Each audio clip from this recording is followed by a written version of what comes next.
José Liceo Almázar y esto es Paneo Semanal, dando como siempre en primer lugar las gracias a Dios por permitirnos estar aquí con ustedes y a ustedes por concedernos el importantísimo honor de escucharnos por esta Sol 106.5 FM, de vernos en YouTube en nuestro canal Paneo Semanal y en el canal de Sol 106.5 y de seguirnos en nuestras redes sociales Paneo Semanal, saludando como cada sábado a mi hermano y compañero Luis José Polanco.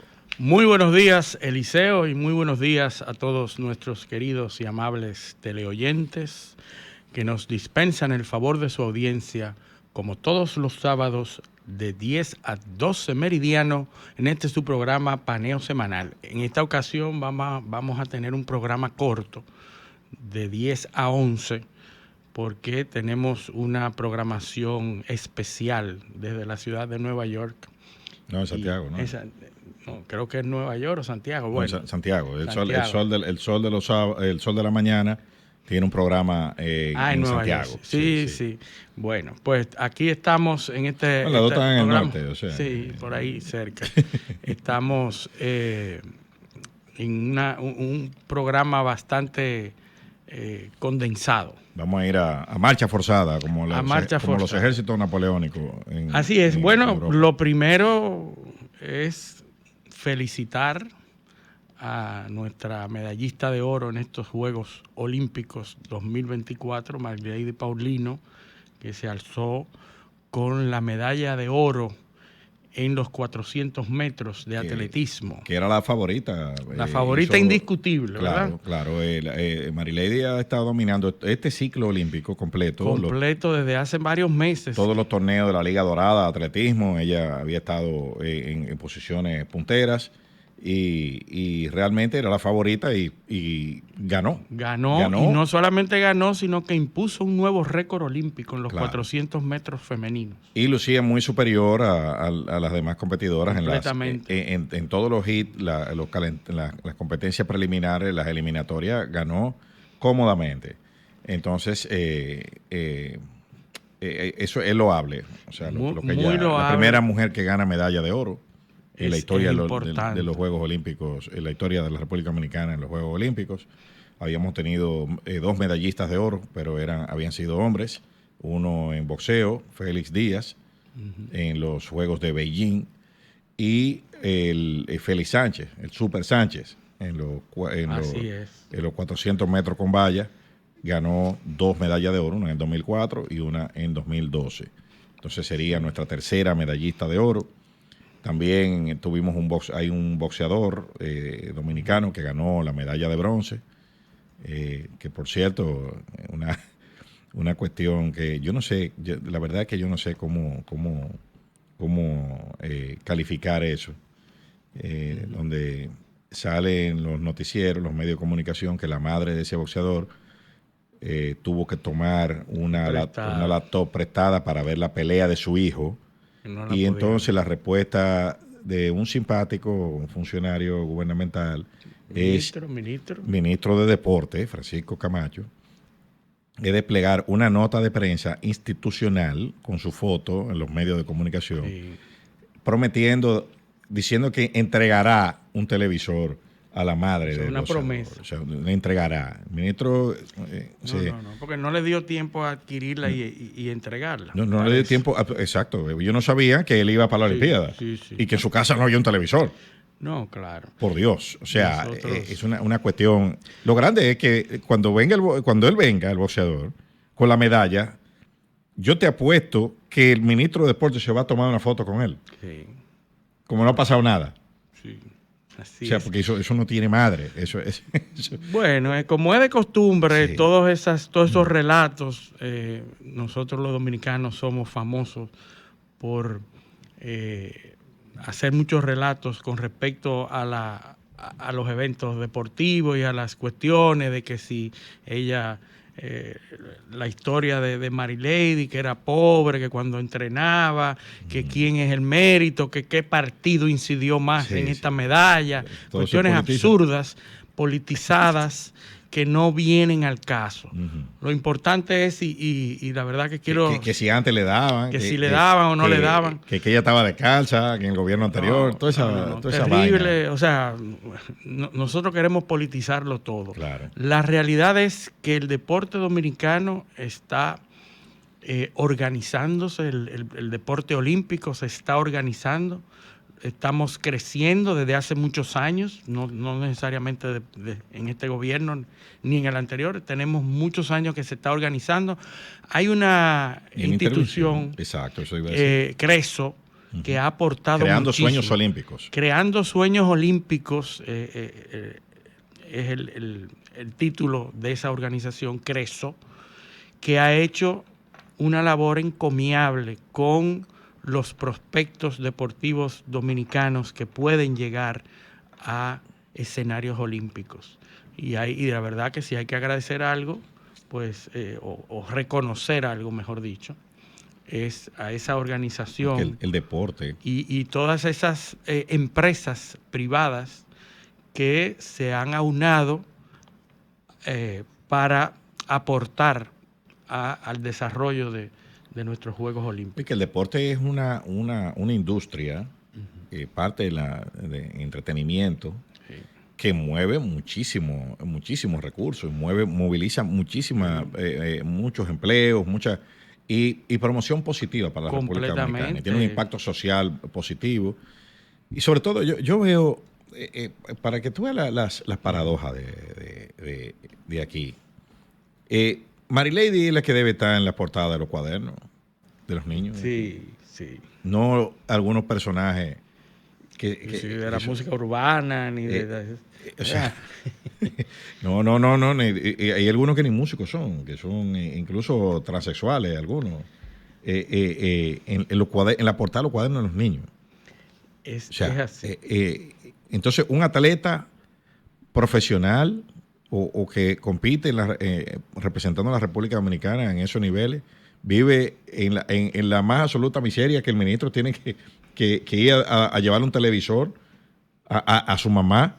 Sí, porque eso no preocupa. Eso no preocupa, porque el enfoque está en el que nos da la medalla después de que la da. Claro, porque y qué bueno que tú traes eso a colación. Entonces, no, que el gobierno ahora se le da, es el premio más alto de la historia, $250,000 al que gane una medalla. Óyeme, pero eso fue todo lo que no le dieron para prepararse. Sí. Todo lo que no se invirtió en la preparación del atleta, en el equipo de entrenadores, el equipo médico, la alimentación, todo lo que conlleva preparar un atleta de ese nivel, ponerlo a viajar, a competir, a foguearse, todo lo que no se invirtió ahí, entonces ahora lo van a dar después que gana. Sí, no está mal. No está mal. El incentivo, ¿no? No está mal, pero eso es lo que... Eso debe ir acompañado. Claro. Si tú le hubieses dado el apoyo que merecía durante su carrera, tú no tuvieras que darle $250,000 ahora. Sí. Los países del primer mundo no dan tanto dinero, ¿pero por qué? Porque lo protegen desde que comenzó. Y tienen una vida digna y un desarrollo deportivo digno. Garantizado. Desde etapas tempranas, gane o no. No es cuando gana. Cuando gana, bueno, dice, mira, sí, te vamos a dar un estímulo. Pero a ti no hay que, a ti no hay que darte para una casa porque ya tú la tienes. Sí. A tu mamá no hay que llevarle un televisor. ¿Tú ves? Sí. Si usted llegó a la Olimpiada, no es para que a su mamá haya que llevarle un televisor. Sí. Y que haya que hacer un anuncio, un ministro tenga que hacer un anuncio de eso. Y así es. Pero felicidades a Marileida Paulino, que nos puso lágrimas en los ojos, que permitió que nuestro himno nacional se oyera en París, en las Olimpiadas, y que todo el mundo está orgulloso y que todos los centros, donde quiera que hubo una pantalla, estaban todos a las 2 de la tarde. Yo no sé qué es lo que tiene el himno nacional, que cuando nosotros oímos que lo ponen fuera de aquí, nos saca las lágrimas. Sí. Pero aquí la gente sigue igualito, caminando. Sí. Bueno, no lo respetamos como debemos, pero eso ya es un tema de cívica, ¿verdad? Sí, pues no, que dice que hay artistas de un solo hit. Sí. Ejemplo, Emilio Prudón. Sí. Sí. Bueno, pero ahí está. hay que decir rápidamente, antes de entrar en nuestro tema fundamental del día de hoy, que lo vamos a dedicar al análisis de ese proyecto de modificación de la Constitución. Vamos a hablar sobre ese tema. Pero rápidamente mencionar que en esta semana que pasó, pues se ha producido una incursión de tropas ucranianas en Rusia, lo que le da un tono diferente a esa ya guerra ya de varios años, en esa guerra de desgaste que está ocurriendo y que Ucrania tiene una desventaja obvia.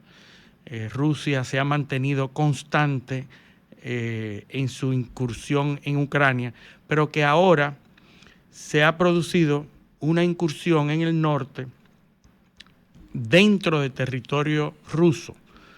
Expertos dirían, bueno, ¿cuál es el objetivo de esta incursión? Cuando obviamente se sabe que no se va a poder mantener. Pero otros expertos hablan de que se pudiera tratar de una guerra de relaciones públicas, una guerra de narrativa.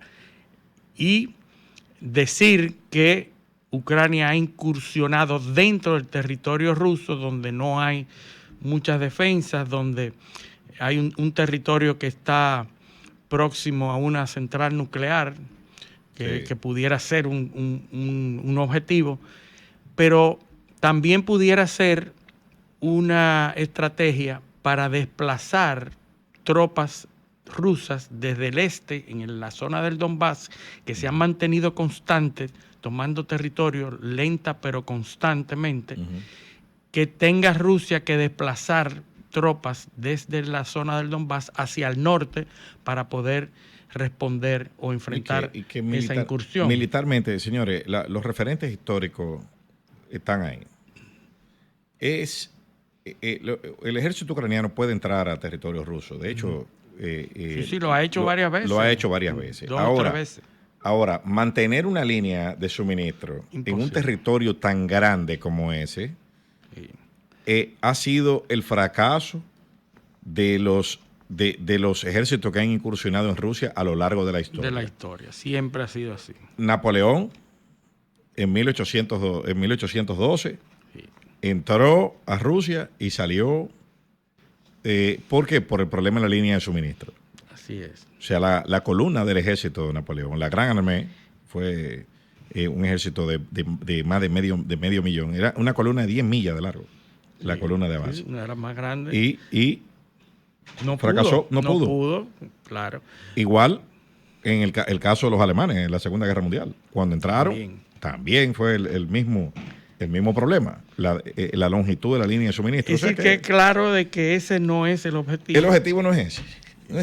Hay una guerra del relato en donde Ucrania puede decir que está incursionando para ganar algún tipo de publicidad. Los Estados Unidos y Alemania, Occidente... Está tratando de tragarte un ribeye de 3 libras en una sola mordida. En una sola mordida. Imagínate. Pero bueno, no hay manera. Ya Alemania y Estados Unidos le habían dado el ok a utilizar sus armas, las armas de Occidente que le están donando. Llegaron los F-16 a Ucrania. Y entonces le dan el permiso para incursionar ahí. No sabemos cuánto se puede mantener. Volvemos al mismo tema.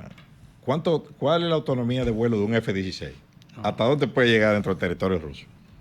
Eso te da para defender probablemente una parte del Donbass, pero no... Los pocos pilotos que ya están entrenados. Sí, pero resulta que los pilotos no hablaban inglés, ni los mecánicos.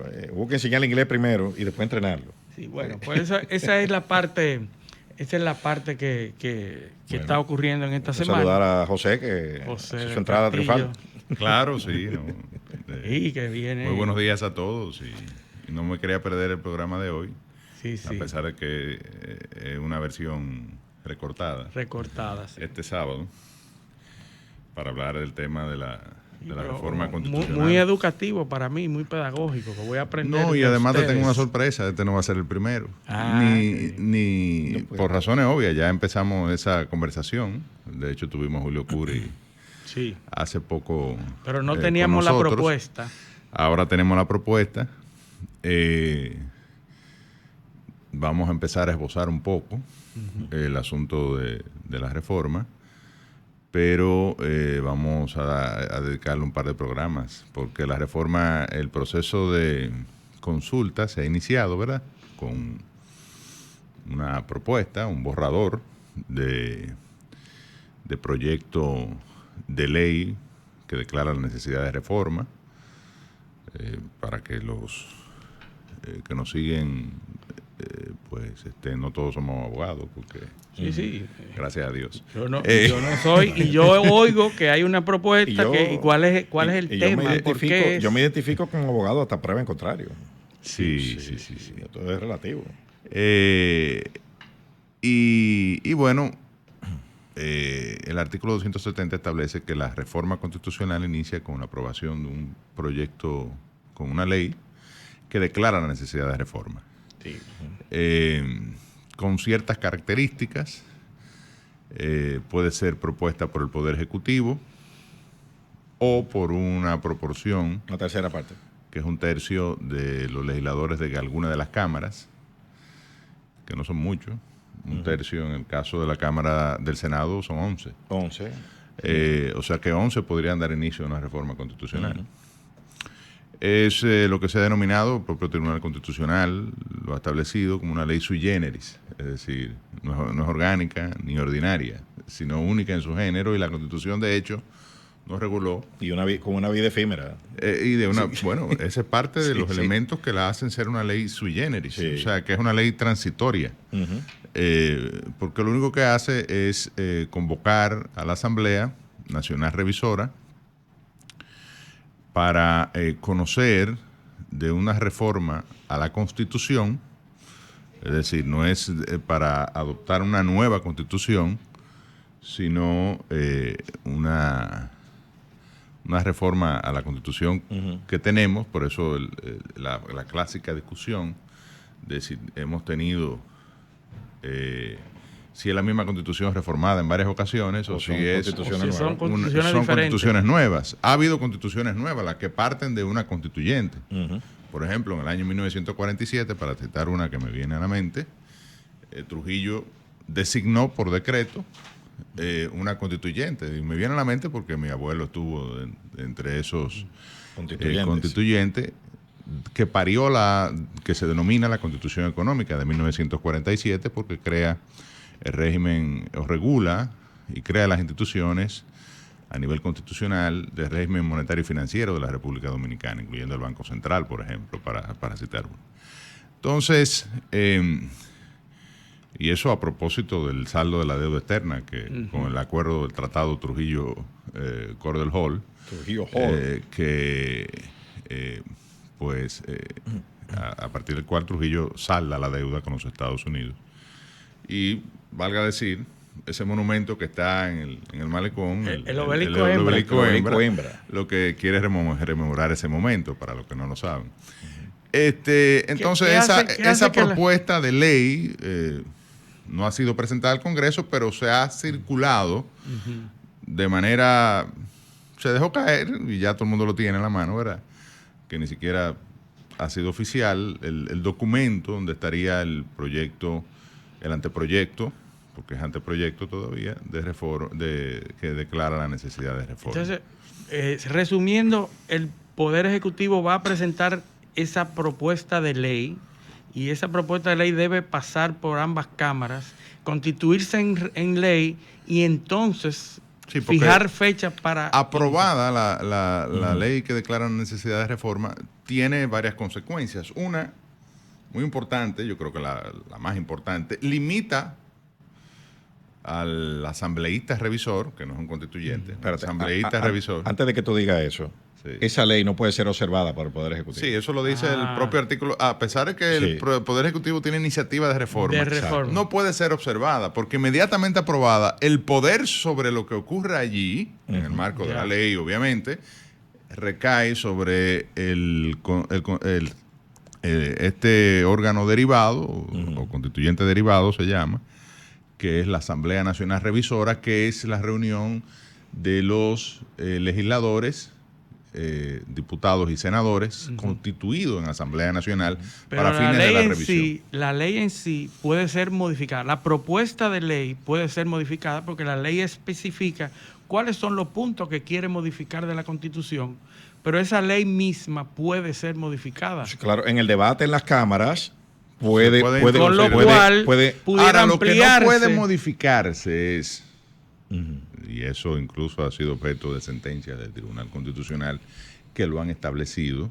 De hecho, hasta ahí llega el control del tribunal en torno a una reforma, porque luego de aprobada la Constitución dice que ningún poder constituido puede modificar esta reforma a menos que no sea mediante un mecanismo de los establecidos en la Constitución, que sería una revisión constitucional. Entonces, el asunto es que el procedimiento de reforma puede ser controlado por el Tribunal Constitucional. Sí, pero la ley que dice establece los artículos que se reformarían. Que van a reformar, que se quieren reformar. Pero esa ley puede ser objeto de modificación en la Cámara. Claro. Pero en la Asamblea tú no puedes decir, bueno, llegué yo asambleísta. Bueno, ya yo no voy a llegar porque no me tocará. En el caso mío entrego la curul de senador por la provincia de Barahona el próximo 16 de agosto. Pero el asambleísta no puede ir allí y decir, mira, se me ocurre que vamos a modificar otra cosa. Por ejemplo, qué sé yo, vamos a establecer más claramente hasta dónde llega la garantía de la vida en el derecho fundamental a la vida. El asambleísta. Pero espérate, eso hay es discusiones. Eso, claro. Estamos hablando de eso la ley. Es sumamente discutible porque la asamblea, una vez constituida, es soberana. Es soberana. No, lo que ocurre, Eliseo. Ajá.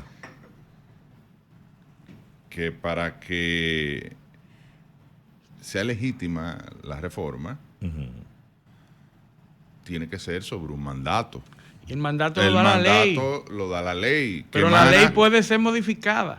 La ley puede en las cámaras, pero ya ha abierto el proceso. Él está hablando de una vez aprobada la ley. Se aprobó la ley, se van a modificar, por ejemplo, yo dudo que la ley la modifiquen porque también estamos en un escenario donde hay un Congreso totalmente controlado por el PRM que responde al partido de gobierno del cual es el presidente de la República. Ustedes están hablando de dos momentos diferentes. Sí, Tú estás hablando de antes de aprobar. Dice el proyecto de ley. Pero yo sé por qué lo de digo. De convocatoria para la reforma de la Constitución. Porque el presidente puede dejar eso, no fui yo. Claro. Exacto. Claro. Todas esas maniobras son posibles. Ahora, 15 días y también pueden los asambleístas reformar los artículos que dicen de otra manera. No necesariamente como lo está planteando el presidente. Lo que no puede, si dice el artículo 81, no puede reformar el 82. Ahora, no necesariamente reformar el 81 como dice el Poder Ejecutivo, sino de otra forma, porque aquí entonces, para que la reforma, la Constitución sea democrática, y tenga un carácter normativo, pero democrática, tiene que sustentarse en unos procedimientos establecidos en la propia Constitución, primero.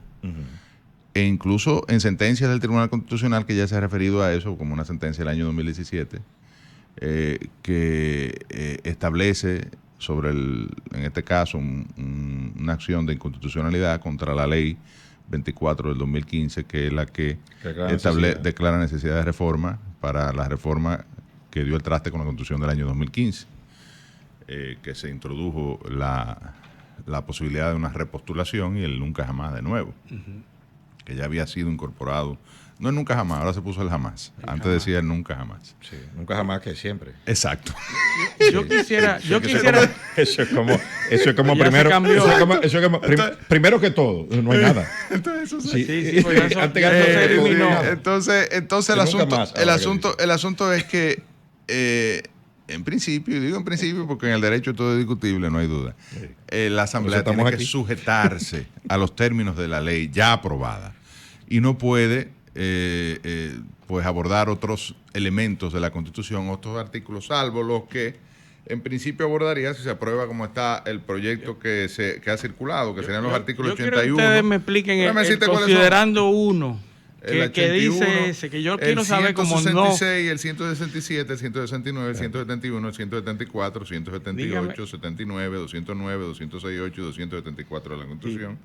Y una disposición general y 6 disposiciones transitorias. Y añade un 278 que no lo tiene en la Constitución.